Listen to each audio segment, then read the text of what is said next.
नमस्कार। आप सभी का यथोचित अभिवादन करता हूँ।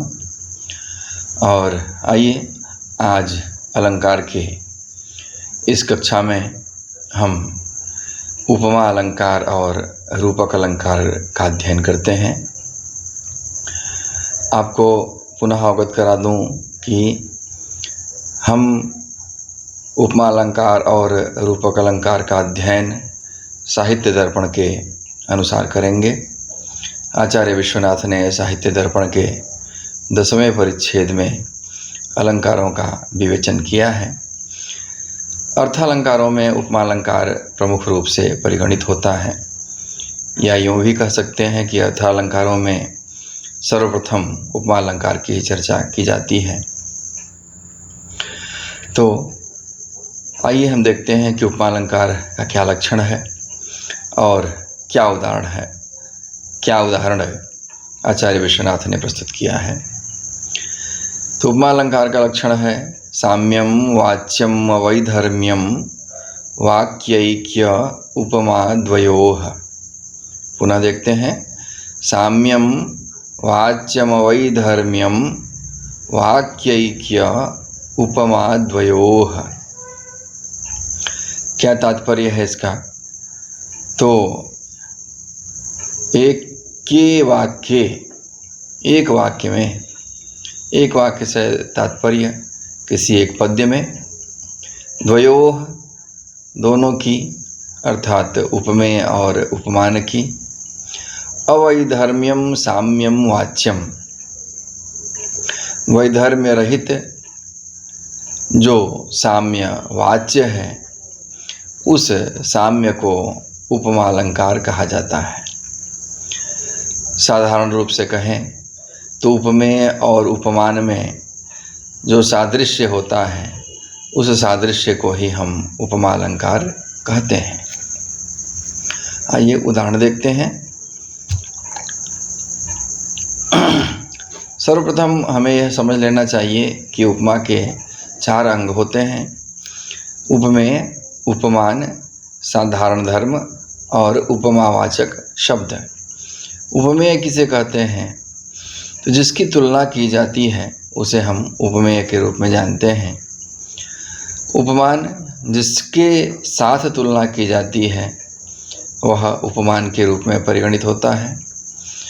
जो धर्म या जो गुण उपमेय और उपमान दोनों में समान रूप से उपलब्ध होता है उसे हम साधारण धर्म कहते हैं। और उपमा को बताने के लिए जिस वाचक शब्द का प्रयोग किया जाता है उसे उपमावाचक शब्द कहते हैं। उपमा के ये 4 अंग हैं। इन चारों अंगों से जब उपमा अलंकार युक्त होता है तो उसे पूर्ण उपमा के नाम से जानते हैं, और जब इसमें से 1 या 2 या 3 लुप्त होता है तो उसे हम लुप्त उपमा के नाम से जानते हैं। उदाहरण देखते हैं। तो उदाहरण है मधुरः सुधावदधरः पल्लवतुल्योतिपेलवः पाणिः चकितमृगलोचनाभ्यां सदृशी चपले च लोचने तस्याः। किसी नायिका के सौंदर्य का वर्णन है और इस नायिका के सौंदर्य के वर्णन में उपमा अलंकार का बहुत ही सुंदर, रोचक, मनोहर यहाँ पर प्रयोग किया गया है। क्या बताया जा रहा है? तस्याः अर्थात उस नायिका के, अधरः अधर, सुधावत मधुरः सुधा के की तरह अर्थात अमृत की भांति, मधुरः मधुर है, पल्लवतुल्योतिपेलवः पाणिः पाणिः उसकी जो भुजाएं हैं, उसकी जो भुजा है वह भुजा पल्लवतुल्योतिपेलवः पल्लव के समान, अतिपेलवः अत्यंत ही कोमल है, चकित मृगलोचनाभ्याम सदृशी चपले च लोचने, और लोचने उसके जो दोनों नेत्र हैं वो नेत्र चकित मृगलोचनाभ्याम चकित हुई हिरणी की नेत्रों के सदृश चपल हैं अर्थात चंचल हैं। अब यहाँ पर हमें देखना है कि किस तरह से यहाँ पर उपमा अलंकार घटित होता है। तो आइए हम इसकी संगति भी देख लेते हैं। तो हम देखते हैं कि जो प्रथम चरण है, प्रथम चरण में जो वाक्य है मधुरः सुधावदधरः, वहाँ पर अधर की तुलना की जा रही है, इसलिए अधर उपमेय है। अधर की तुलना सुधा के साथ की जा रही है, इसलिए सुधा उपमान है। माधुर्य जो है वह दोनों में साधारण धर्म है, और जो वत शब्द सुधा के साथ प्रयुक्त है वह उपमावाचक शब्द है। द्वितीय चरण में पाणी जो है वह उपमेय है, क्योंकि पाणी की ही तुलना की जा रही है। पल्लव उपमान है, क्योंकि पाणी की तुलना पल्लव के साथ की जा रही है। और दोनों में जो साधारण धर्म है वह अति कोमलता है, अर्थात पाणी के साथ पल्लव की जो उपमा दी गई है वह अति कोमलता के कारण ही दी गई है, तथा यहाँ पर जो तुल्य शब्द प्रयुक्त है वह उपमावाचक शब्द है।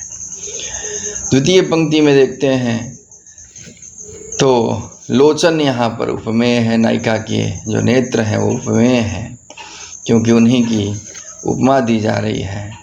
किससे दी जा रही है? तो चकित मृग लोचन से, डरी हुई हिरणी के नेत्रों से उपमा दी जा रही है, इसलिए चकित मृग लोचन जो है उपमान है। दोनों में चंचलता साधारण धर्म है। जो चंचलता डरी हुई हिरणी के लोचनों में है वही चंचलता इस नायिका के नेत्रों में है, तथा सदृशी यह जो शब्द प्रयुक्त है वह उपमावाचक शब्द है। अब हम देखें तो यहाँ पर उपमा के जो चारों अंग हैं, उपमेय, उपमान, साधारण धर्म और उपमावाचक शब्द, इन चारों का प्रयोग किया गया है, इसलिए यह श्लोक पूर्ण उपमा का एक सुंदर उदाहरण है।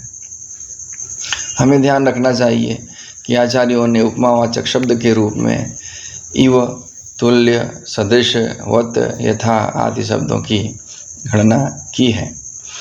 आचार्य विश्वनाथ ने इसके अनेक भेद प्रभेद साहित्य दर्पण में प्रस्तुत किए हैं, और वो कहते हैं कि पूर्णोपमा के 6 भेद और लुप्तोपमा के 21 भेद होते हैं।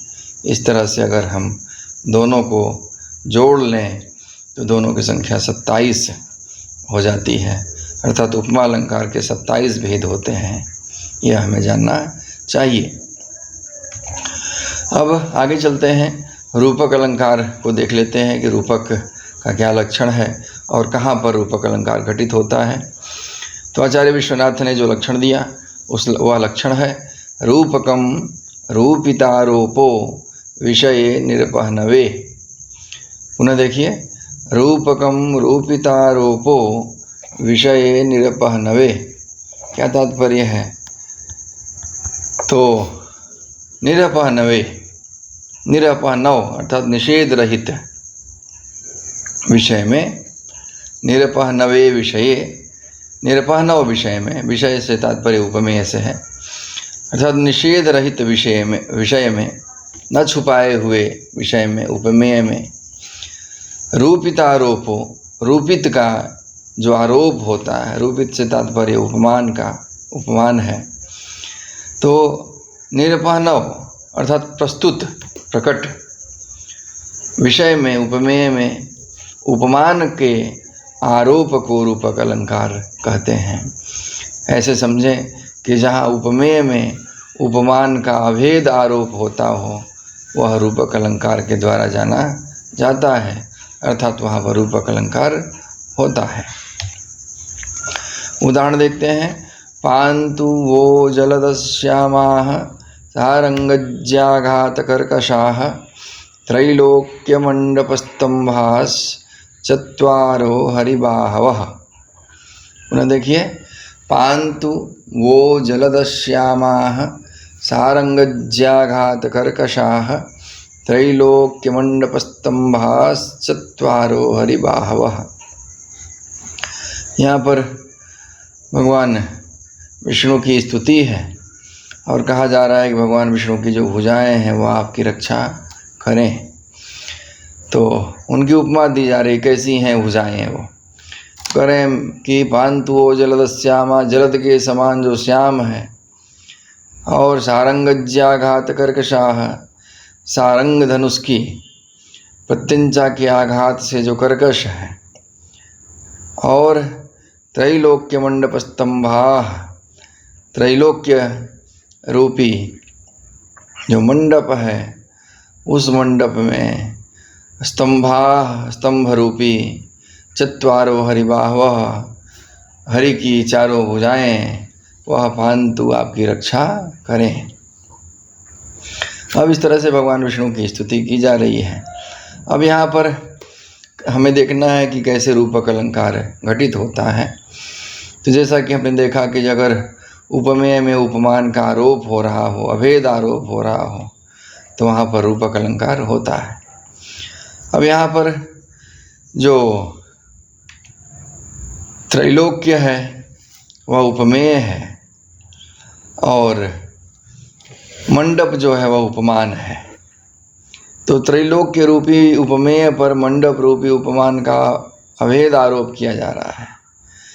ठीक उसी प्रकार से हरि की वो जो भुजाएं हैं वह उपमेय हैं और स्तंभ जो है वह उपमान है। तो हरि की भुजा रूपी उपमेय पर स्तंभ रूपी उपमान का आरोप किया जा रहा है, इसलिए यहाँ पर रूपक अलंकार सिद्ध होता है। आचार्य विश्वनाथ ने इसके तीन भेदों को प्रमुख रूप से गिनाया है। वह है सांग रूपक, निरंग रूपक और परम्परित रूपक, ये तीन भेद बताए गए हैं। साथ ही इन तीनों के भी अनेक भेद प्रभेदों की गणना आचार्य ने की है।